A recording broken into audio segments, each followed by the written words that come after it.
Hey guys, welcome to the Touchdown Table. I'm Ryan, that's Tyler, that's Jordan. And this video is going to be centered around a quarterback who really is one of the most impressive players of the year in my opinion. Teddy Bridgewater of the New Orleans Saints. As soon as Drew Brees went down, everyone just wrote the Saints off. Oh, they're done, they're not contending for the NFC title. Teddy Bridgewater said, nah, Nope. we're still in this. And he went 5-0 as a starter, and he put the Saints in a prime position to compete for the NFC's top spot, and still obviously a very legitimate contender for the Super Bowl. So, obviously one of the more pleasant surprises of the NFL. You know, when you look in his early career with the Vikings, did show some promise, but then battled the huge knee injury. So I just think it's so good to see him come back and really just save the New Orleans Saints season, because not every backup quarterback can go 5-0 playing some of the teams that Bridgewater played. So another thing is Bridgewater, he's a free agent next year, so there's got a lot of teams looking for quarterbacks. So we're going to talk about where he could possibly go in 2020.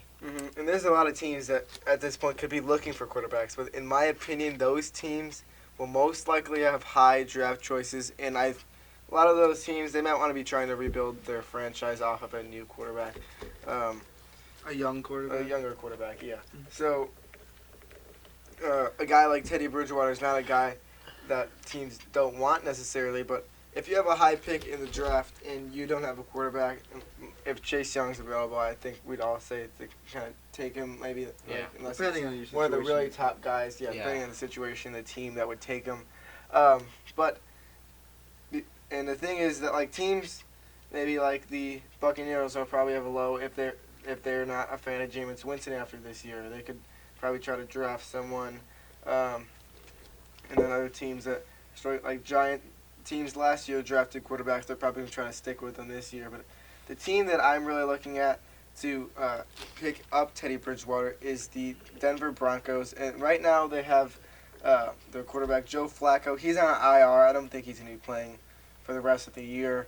So I don't think they're going to stick with him for another year. They need to start trying to rebuild this franchise now. And I don't think they're going to have a high enough I don't know how they're going to end up doing. They've been in some pretty close games, so they could end up winning some games. But I think they're not going to have a high enough draft pick to get maybe, top 2-3 quarterback that they would really want. So they kind of want to base it off of a guy like Teddy Bridgewater who's had some success and maybe in the future be able to go to a younger guy. But the Broncos have always kind of struggled at trying to find a quarterback, and if you can pick someone up that you know is going to have success, and they've tried to draft guys, hasn't worked. They try to bring guys in, hasn't worked. But Teddy Bridgewater, he's had success. He did had a lot of great people around him. So I think for the draft, is the Broncos could try to build around someone like Teddy Bridgewater. Maybe they pick him up before the draft or something. So that's my opinion on where I think Teddy Bridgewater will go. But with the Broncos, you have to remember, they still have Drew Lock on their roster, who hasn't played a game yet. So who knows? By the time that it is time for free agency, we could find out how good he really is. Mm-hmm. I mean, he did go in the second round, but he was a first-round prospect. No doubt. So Yeah, he looked a little shaky in preseason for sure, and he was injured. So it'll be interesting to see what they can do. Of course, but the Saints have one of the greatest quarterbacks of all time in Drew Brees, and they still decided to pay Teddy Bridgewater so much money just to be the backup. And I think he deserves more than the backup position in the NFL right now. So he could go to a team like Denver, who seems to always be switching out what quarterback they play each week. Yeah. Just fast over the past few years, almost it seems like. Well, so. if he's tall, John Elway might like him. Yeah, that's true. Yeah. And just one quick thing about this before we segue into another team that could possibly suit him. You mentioned he got a lot of money. He got $7.2 million contract with the Saints earlier this year. And some New Orleans Saints officials, according to a report from Bleacher Report, say that he's expected to earn up to $20 to $30 million annually as a free agent. So do you really think, Jordan, that Denver is willing to spend money like that when Drew Lock may have not played an NFL snap yet? I think that Denver is kind of just willing to do a lot of things at this point to try to find the quarterback. Yeah. They've been struggling for so long. I mean, really, Trevor Siemian, Brock Osweiler, Joe Flacco, they're trying out Drew Lock right now, and there's a bunch of other guys, and I'm missing two. All guys that they've tried Just on. getting into his prime. Maybe they'd have hope, and then they kind of fall off the face of the earth. So I think that they would probably be willing to to do that. I don't think many other teams would try to take him as their number one quarterback because teams maybe like the Dolphins, they're probably going to try to draft somebody up high. You never know. Panthers could even try to get somebody too. Maybe they not liking Cam Newton, but it's debatable with stuff like that. So, I mean, you could say stuff about maybe the Steelers because who knows if Ben Roethlisberger is going to be playing next year because he is injured. I'm sure he wants to come back. And do they want to? He plans to come back, Yeah. but who knows how good if he'll be able to play or how it's going to go. And do they want to base their franchise off of Mason Rudolph? That's a decision that they might have to make. So Or Duck Hodges. Yeah. Duck Hodges. So those two are probably the most the area. Or could even be the Titans, honestly, at this point. Those three teams I'll narrow down to. I could add the Buccaneers in there. Those four teams are the ones that I would say that he has the most likely opportunity to go to. What do you guys think? Where do you think he'll end up going? Well, I think there's a lot of places that are going to need quarterbacks. So I just think the question is, are people going to go for the draft or for free agency? And you look at some of the non-quarterback talent at the top of this draft is probably with the receivers and then defensive players, particularly on the defensive end, with obviously starring Chase Young, who's probably the best overall player in the draft.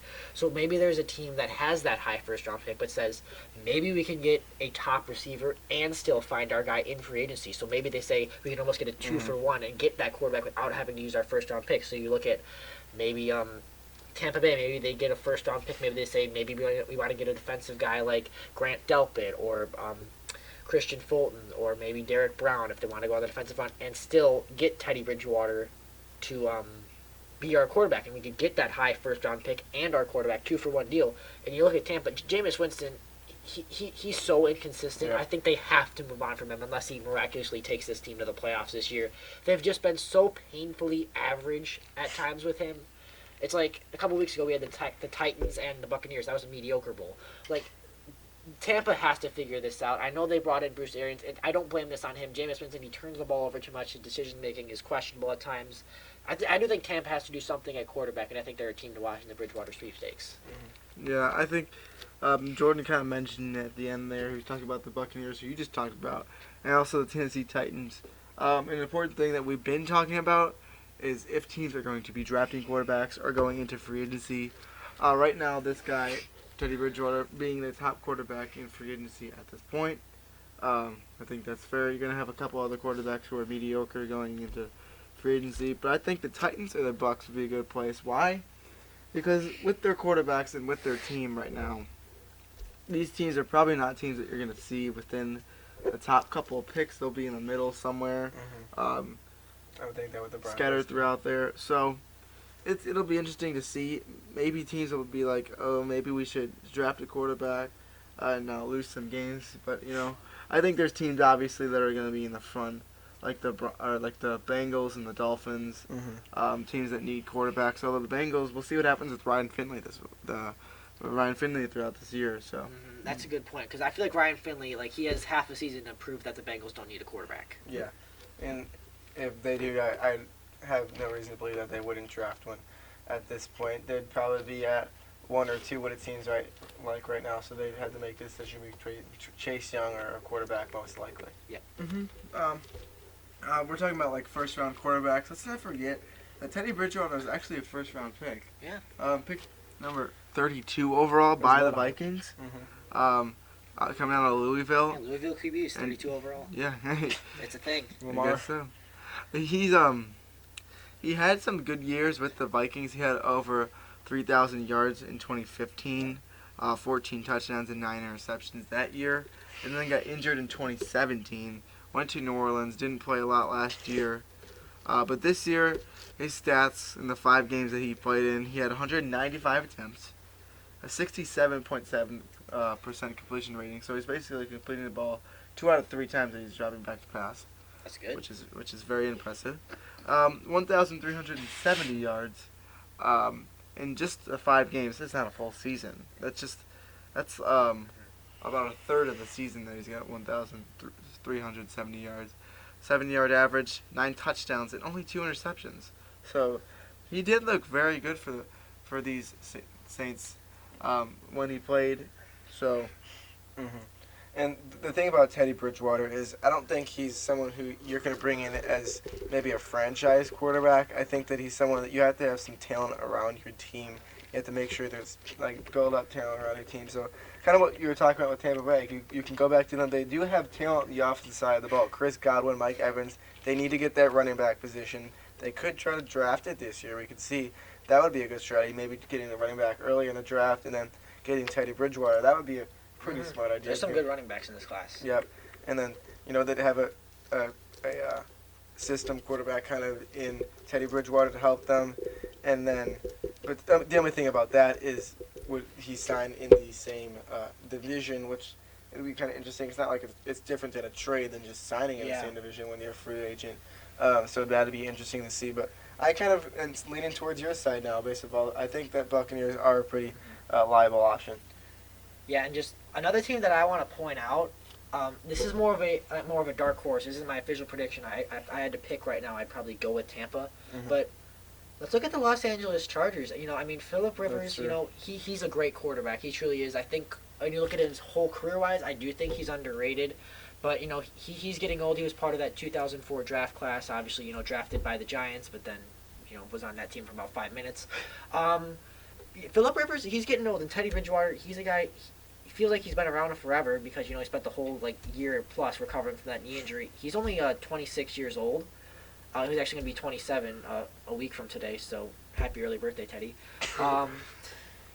So he's not a young guy. And Phillip Rivers, he's not a bad quarterback, but I feel like he is starting to decline. Phillip Rivers in that team. I feel like we're always trying to make excuses for them, saying, "Oh, they're better than their record," and they're going to be back next year. But it just hasn't been together. Phillip Rivers is 37. He'll be 38 in December. So he is getting up there, and time is starting to catch up to him. So I think the Chargers are a team to watch, as far as Teddy Bridgewater is concerned. Yeah, that's a very interesting point. And I think that can kind of bring up the idea that teams might go out and get him for free agency to set him up later, like you're saying with Phillip Rivers. Phillip Rivers is a quarterback that's been playing well, and not bad enough to bench him, but you got to have that guy behind him that's ready to go if he gets injured or if he's not playing well, which could be what he does. But I'm sure Teddy Bridgewater wants to go to a team where he starts and where he plays all the time and gets paid a lot, which is why it's not likely that he stays with the Saints. He chose the Saints because he wanted to prove himself. Exactly.